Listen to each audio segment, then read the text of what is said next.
Қайырлы күн баршаңызға, сіздермен Ғалия Нұрали. Бүгін сіздермен үй жағдайында жасалынған қатпарлы қамырдан самса жасайтын боламыз. Рецептерім ұнап жатса, лайк басып, комментарий жазып, каналыма тіркеліп кетуді ұмытпаңыздар.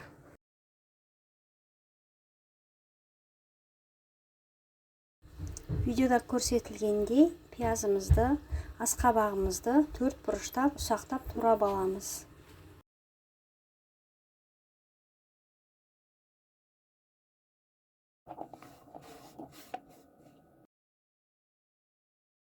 Дайын болған салмамызға тұз бен қара бұрышты салып, жақсылап араластырып аламыз.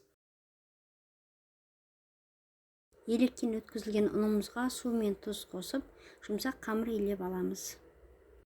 Қамырымызды жұқа қылып жайып алып, қатпарлы қамырға арналған майымызды жағып шығамыз.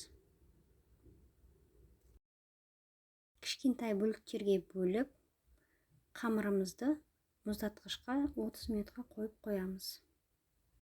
Мұздатқыштан алғаннан кейін жұқа қылып жайып, салмамызды салып, 3 бұрыш қылып түйіп шығамыз.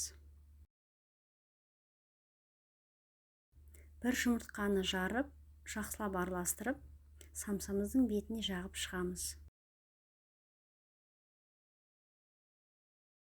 Бетіне әсемдік үшін күнжіт сеуіп, қызып тұрған пеште 180 градуста 40 минут пісіріп аласыздар. Біздің қатпарлы самсаларымыз дайын болды. Сіздерге үйде жасап көруге кеңес беремін. Барлықтарыңызға ас болсын.